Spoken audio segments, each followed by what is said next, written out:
안녕하십니까. 디미터 법칙이라는 제목으로 발표하게 된 이진호입니다.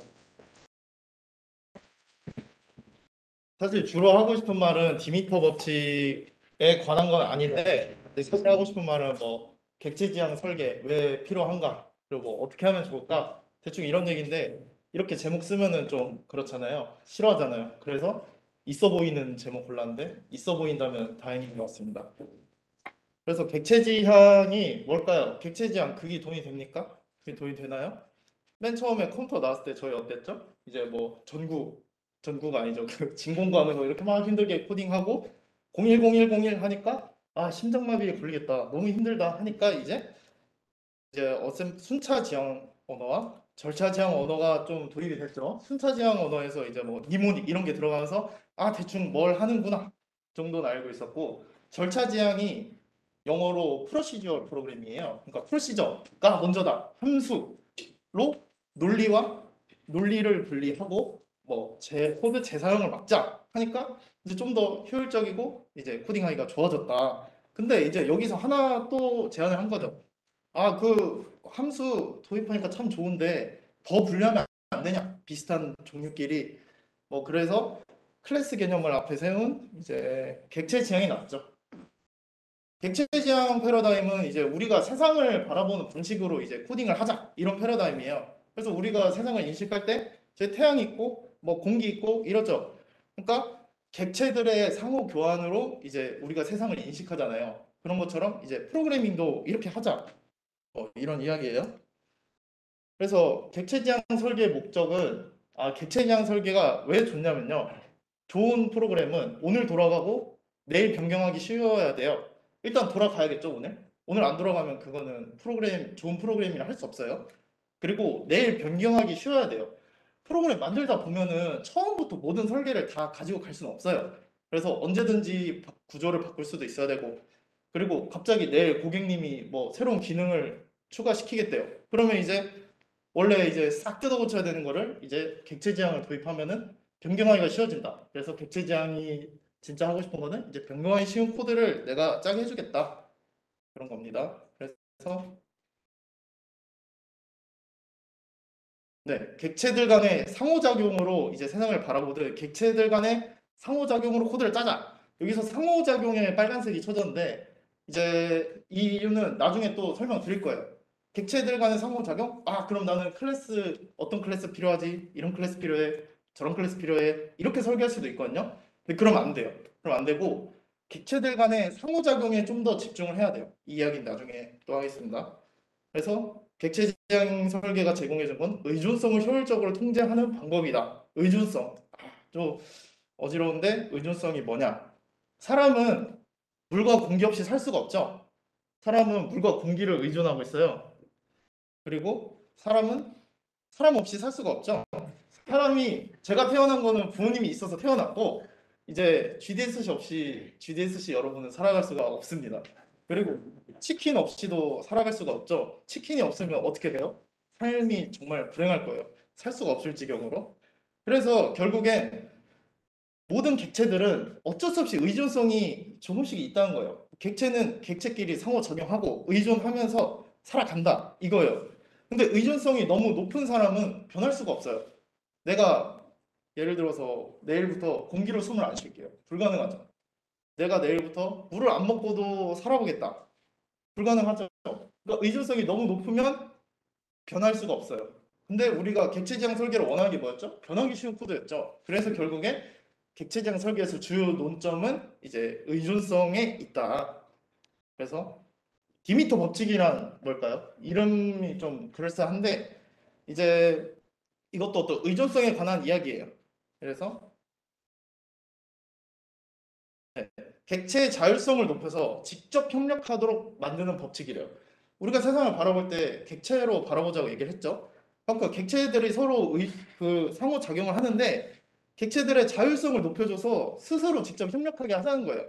절차 지향 코드처럼 내가 그 GDSC 회장 너 이거 해 저거 해 너 이거 내놔 하는 게 아니고 이제 회장 스스로 뭔가를 할 수 있게 이제 존중을 하자는 거예요. 그럼 뭐가 좋냐? 자율성을 높여서 객체 간의 결합도를 낮추고 응집도를 높이자. 이야기도 뒤에 가서 하겠습니다. 그래서 구체적으로 어떻게 하는 거냐? 협력 경로를 제한하여 객체 내부 구조에 강하게 결합되는 것을 막는다. 이것도 일단은 편하게 들으시다 보면은 뒤에서 다 설명할게요. 결국엔 디미터 법칙이란 건요, 캡슐화를 위한 지침이에요. 어떤 한 지침이에요. 캡슐화를 위한. 그래서 객체 자율성에 대해 얘기할게요. 이제 사람 둘이 있어요. 이게 회장이고 이게 저예요. 회장이 저한테 물어보죠. 저녁에 뭐 먹었니? 하면 저는 제 맘대로 대답할 수 있어요. 내 맘대로. 알려주기 싫으면 안 알려줌 해도 되고, 아니면은 말로 안 해도 돼요. 뭐 표정으로 이렇게 해도 되고, 뭐 거짓말 해도 돼요. 뭐 나 혼자 맛있는 거 먹고 싶으니까 이제 뭐 거짓말 해도 돼요. 근데 나쁜 예시는 뭐냐? 이제 CCTV를 확인한 거예요. 회장이 제가 저를 스토킹하거나 CCTV를 확인하거나 카드 결제 내역을 확인하거나 배를 갈라서 확인한 거예요. 이거 배를 가른 그림인데 이제 내가 말해줄 수도 있는데 이제 회장이 자기 마음대로 내 배를 가르고 이거 꺼내보는 거예요. 나 말해줄라 했는데 막 CCTV 확인하고 이러면 이제 자율성이 떨어진 거예요. 이러면 무슨 일이 일어났어요? 자연스럽게 캡슐화가 깨졌죠. 객체지향의 4대 뭐 원칙이 뭐죠? 캡슐화, 상소, 다형성, 추상화 뭐 이런 거 있는데 캡슐화가 자연스럽게 깨졌죠. 그래서 나는 어떻게 됐어요? 내부를 훤히 드러냈죠. 그리고 회장이 저한테 너무 깊이 의존하고 있어요. 그러면 어떻게 돼요? 변경에 취약하게 된다. 그래서 로우 커플링, 하이 코이션 패턴을 가져가야 된다. 그래서 결합도와 응집도에 대한 이야기예요. 결합도는 뭐냐면 객체끼리 상호 의존하는 정도예요. 의존성이 너무 크면은 결합도가 높다고 표현을 해요. 내가 예를 들어서 프로그램 짰는데 어떤 DB를 사용했어요. 근데 이제 이런 걸 고려 안 하고 막 짜면은 갑자기 사장님이 야 내일부터 너 어제까지 관계성을 가지는 DB를 RDB라는데 RDB 썼지 내일부터는 그런 거 없는 NoSQL 쓰자 하면은 이제 갑자기 멘붕이 오는 거죠. 그래서 의존하는 정도가 너무 높으면 안 돼요. 그래서 결합도를 낮추면 뭐가 좋냐? 의존성이 낮아지고 재사용성이 높아진다. 뭘로 대체해도 되는 거예요. 내가 뭐 음식 예를 들어서 내가 이슬만 먹고 살 수 있어. 그러면은 내일 갑자기 그 술집에 갔는데 이슬이 없대요. 그러면 나는 절망에 빠지겠죠? 근데 난 그냥 술이면 돼 하면은 내일 가서 뭐가 나와도 상관없이 이제 잘 마신다. 재사용성이 높아진다.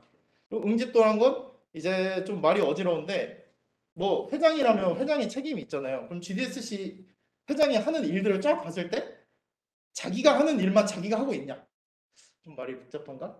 그러니까 자신의 책임이 있는데 다른 사람 책임을 만약에 내가 지고 있어요. 예를 들어서 회장이 이제 저의 책임까지 갖고 있어요. 그러면은 이제 응집도가 떨어진다는 거예요.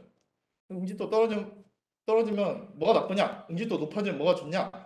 의존성이 또 떨어지고 변경이 용이하게 되죠. 왜냐하면 나는 예를 들어서 내가 경찰이에요. 그러면 내가 경찰의 책임만 지고 있으니까 이제 내가 경찰 제도 맘대로 바꿔도 이제 다른 사람은 이제 피해가 없어요. 뭐 비유가 이상한데 넘어갈게요 일단. 결국 캡슐화에 대한 이야기예요. 그래서 이 로우 커플링 하이 코이션은 어떤 선택의 지표예요. 선택의 지표라는 게 무슨 말이냐면 내가 프로그래밍 하면서 이걸 계속 생각하는 거예요. 결합도 낮추고 응집도 높여야 되는데 결합도 낮추고 응집도 높여야 되는데 결합도 낮추고 응집도 높여야 되는데 계속 생각하래요. 왜냐하면은 그게 좋으니까. 그래서 이걸 계속 머릿속에 두면서 만약에 내가 책임을 할당할 때 그러니까 얘한테 이거 해, 쟤한테 저거 해 할 때 선택지가 여러 개라면 무조건 이쪽을 고르라는 거예요. 그게 좋은 이유는 전에 다 설명했죠. 그래서 만약에 이 반대로 가면 변화에 취약하게 된다. 객체는 내가 호출하는 객체가 뭐 하는지만 알면 돼요. 우리 리더가 뭐 하는지만 알면 되고 뭘 어떻게 하는지는 몰라도 돼요. 그것까지 알면은 내가 얘랑 결합도가 더 높아진다. 얘 응집도를 얘 책임을 내가 나눠 가진다. 이렇게 되는 거예요. 그래서 디미터 법칙이 왜 좋냐면 이걸 지킬 수 있는 아주 구체적인 지침들을 제공해줘요. 사실 좀 추상적이잖아요. 그럼 어떻게 하라는 거지? 하는데 디미터 법칙이 왜 좋냐? 구체적인 지침을 제공해줘요. 객체가 소통할 수 있는 대상을 제한한다. 어떻게 제한하냐면 너무 어지럽죠. 읽지 마세요. 심장마비에 걸릴 것 같죠? 그래서 이걸 너무 읽기가 힘드니까 자바 코드 레벨로 보여줄게요. 자바 코드 레벨을 보여주면 얘네랑만 소통한 거예요. 근데 여전히 읽기가 힘들죠? 심장마비 걸릴 것 같다. 그래서 이제 나중에 봐도 돼요. 이거는 일단 넘어갑시다. 그러면 Don't talk to stranger. 그러니까 낯선 사람과 얘기하지 말라. 디미터 법칙을 다른 표현으로 낯선 사람과 얘기하지 말라 법칙이라고도 해요. 그러니까 우리들의 어머니는 다 정답을 알고 있었어요. 우리들의 부모님이 시키는 대로 프로그래밍을 하면은 좋은 코드가 나왔다는 거예요. 그래서 어떻게 하냐면 모르는 사람과 대화하지 마 하는데 너무 먼 객체와 대화하지 말고 가까운 객체랑만 대화하라는 거예요. 객체를 파고드는 점을 하나로 제한해라. 예를 들어서 자바에서 소통할 때, 이것도 읽지 마세요. 이것도 심장마비니까 자바에서 다른 객체랑 다른 객체의 뭐 메서드나 뭐를 호출할 때 점을 통해서 하거든요. 그런 걸 이제 하나로 제한하자는 거예요. 그래서 읽지 말고 뭐만 보면 되냐? 지금 리졸브라는 함수가 있죠. 클래스 보면은 리졸베이션 에이저시, 얘가 예약해준 애예요. 예약해준 애가 예약하는 메서드 불렀는데 이제 보면은 스크리닝을 인자로 봤죠. 근데 스크리닝에서 무비도 꺼내, 컨디션도 꺼내, 그리고 복잡하죠. 이러면은 이제 사소한 변화에도 크게 흔들린다는 거예요. 예를 들어서 내가 스크리닝이 갑자기 오늘부터 나 일 안 해 하고 일 스타일을 막 바꿨어요. 나는 오늘부터 욜로야 하면은 이런 게 불가능해져요. 나 무비 안 갖고 있을래 하면은 여기서부터 막히죠. 나 컨디션 안 갖고 있을래 그럼 여기서부터 막히죠. 사소한 변화에도 코드가 크게 흔들리게 돼요. 리졸브 그래서 이렇게 바꾸자는 거예요. 같은 코드인데 깔끔해졌죠? 근데 뭐 깔끔한 게 사실 핵심은 아니에요. 근데 리졸베이션은 예약하는 게 자기 책임이에요. 근데 이제 리solve 메서드에 아까 뭐 하는 일이 진짜 많았죠? 하는 일이 진짜 많았어요. 영화도 꺼내와 뭐도 해 했는데 예약만 하자. 예약은 누가 해주냐? 스크리닝 해주자. 요금 계산하는 거거든요. 요금 계산은 스크리닝 네가 해라. 그래서 스크리닝한테 아까 그 코드들을 다 던져줬어요. 왜냐? 걔가 할 일이니까. 그러면은 리졸베이션 에이전시는 오직 리졸브의 인자인 스크린에게만 메시지를 전송하고, 그러니까 얘랑만 소통을 한다는 거예요. 소통 경로가 짧아졌죠. 스크리닝을 열고 무비를 꺼내서 뭐를 하는 게 아니고 스크리닝한테 야 요금 계산해 와 하면은 스크리닝 알아서 자기 몸 안에 있는 영화한테 뭐도 시키고 거기서 컨디션도 꺼내고 지가 알아서 다 해준다는 거예요. 그래서 계산의 책임은 스크리닝에 있으므로 직접 계산하게 한다. 이런 식으로 가자는 거예요. 그래서 이거는 트랙웩이라고 기차 충돌 코드예요. 보면은 회장이 뭐 먹었는지 알고 싶어요. 그러면은 GDSC 리드에 바디를 꺼내서 스토머그를 꺼내서 컨텐츠를 확인하고 이름을 확인하죠. 너무 길죠. 그래서 이거를 기차 충돌 코드라고 불러요. 이름이 귀엽죠. 그래서 클래스 내부 구현이 외부로 훤히 드러났어요. GDSC라는 클래스가 지금 너무 다 드러났다는 거예요. 리드도 다 드러나고 지금 그래서 캡슐화가 완전히 붕괴됐다. 기차 충돌 코드를 짜지 말고 샤이 코드를 짜라.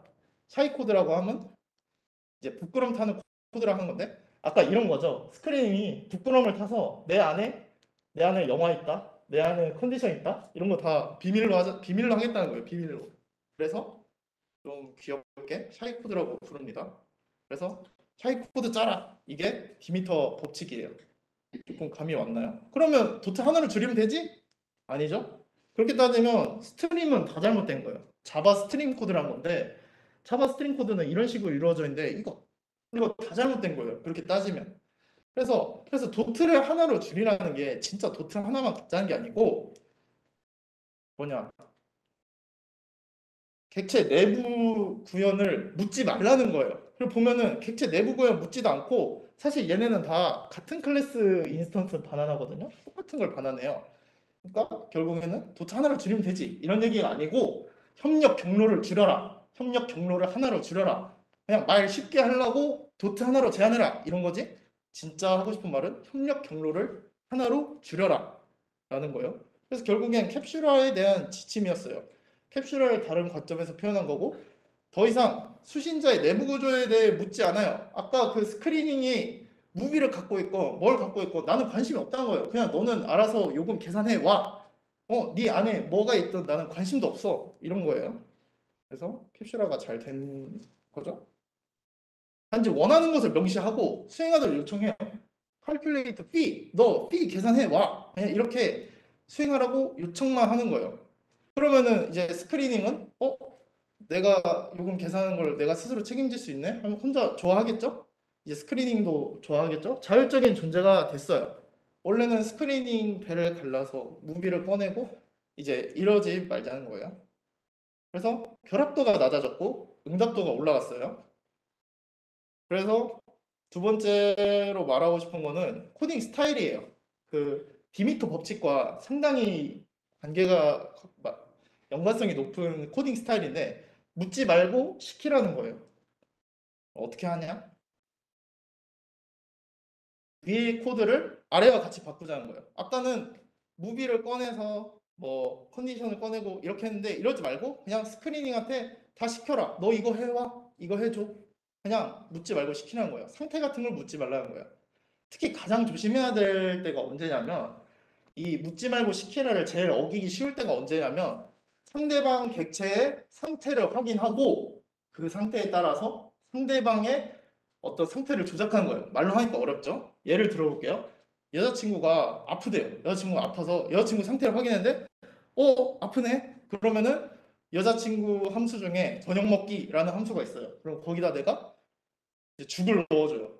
그 사람과 사람으로 보면 어떻게 보면 따뜻해 보일 수 있는데 여자친구는 속으로 이렇게 생각할 수 있겠죠? 아, 바지 크림 떡볶이면 싹 났는데 왜 그걸 보내고 난리야? 이럴 수가 있는 거예요. 그러니까 묻지 말고 시켜라. 여자친구한테 아프다고? 저녁 먹어.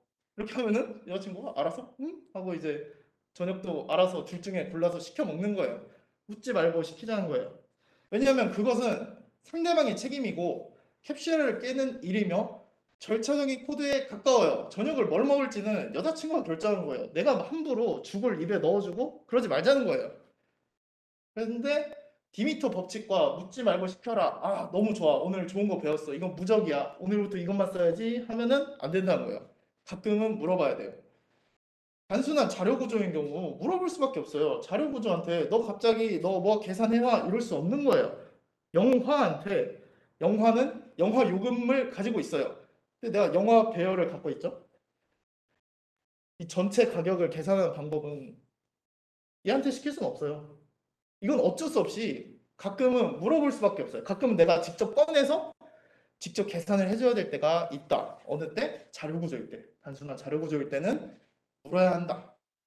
디미터 법칙 부적이 아니다. 설계에서 진짜 법칙이라는 건 없어요. 설계라는 건 결국엔 트레이드 오프의 이야기예요. 아, 이거 도입해볼까?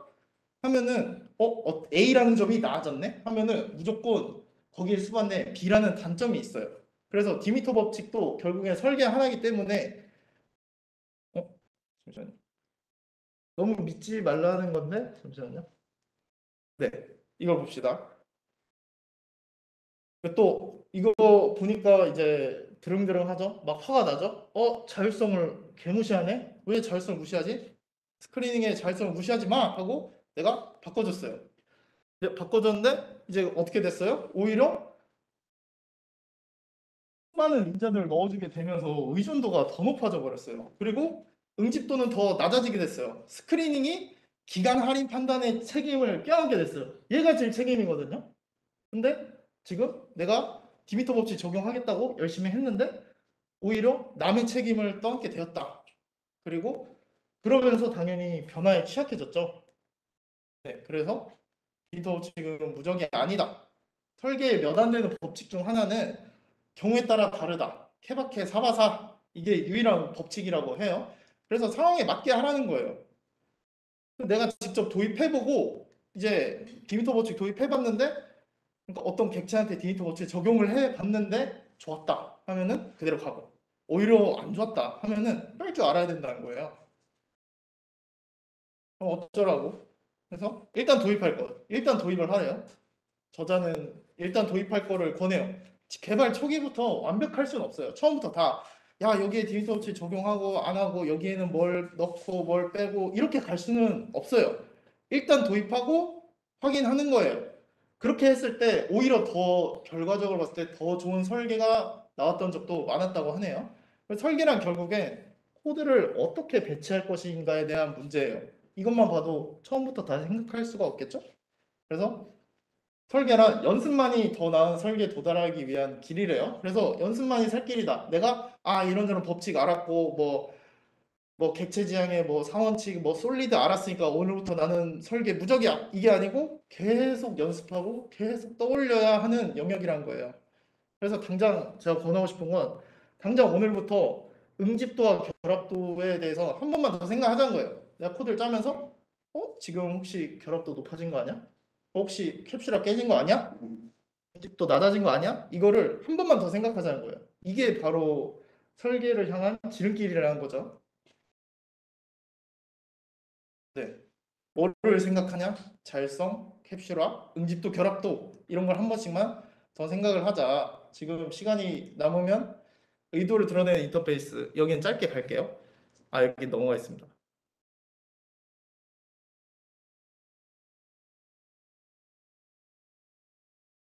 그래서 책임에 초점을 맞춰야 돼요. 디미터 법칙이고 뭐 묻지 말고 시켜라고 의도를 드러내는 인터페이스고 이거를 한 번에 쉽게 적용하는 방법이 있어요. 그건 뭐냐면 설계할 때 책임에 초점을 맞춰. 그러면은 모든 다른 설계들이 다 따라와요.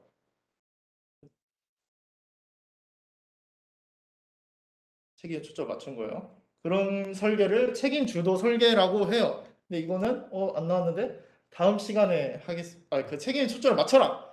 메시지를 먼저 생각하고 그 후에 객체를 선택하래요. 아까 말했던 것처럼 세상은 객체들 간의 상호작용으로 이루어졌다고 하잖아요.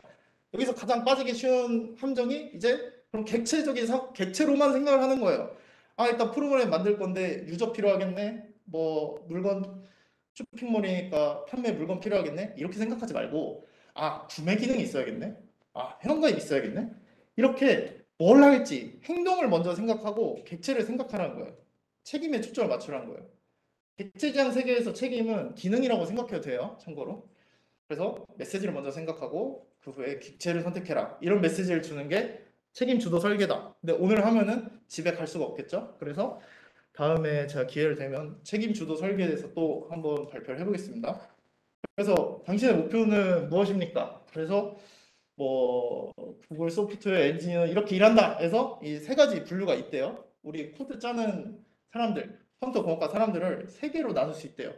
그래서 첫 번째 코더, 코딩 할 줄 아는 사람, 누가 이것 좀 짜주세요 하면 잘 만들어 오는 사람. 프로그래머는 뭐냐? 설계를 고려할 줄 아는 사람. 코드 그거 그렇게 하는 거 아닌데? 이거 할 때는 이렇게 해야 돼요. 이런 식으로 객체지향적으로 짜야 돼요. 이렇게 설계를 고려할 줄 아는 사람을 프로그래머라고 하고 그 다음에 이제 구글이 말하는 엔지니어랑 시간, 규모, 트레이드 오프를 고려할 줄 알고 기대 수명이 수십에서 수백 명의 프로그램을 짤 수 있는 사람이래요. 기대치가 너무 높죠, 구글이 이제. 그러니까 우리는 엔지니어를 목표로 해야 된다는 거예요. 혹은 프로그래머. 코더 되게 싫잖아요. 그러니까 뭘 해야 되냐? 결론은 오늘부터 조금이라도 설계에 대해 고민을 하자는 거예요. 네, 끝났네요. 네, 들어주셔서 감사합니다. 뭐 사진 레퍼런스랑 책 레퍼런스입니다. 네, 들어주셔서 감사합니다.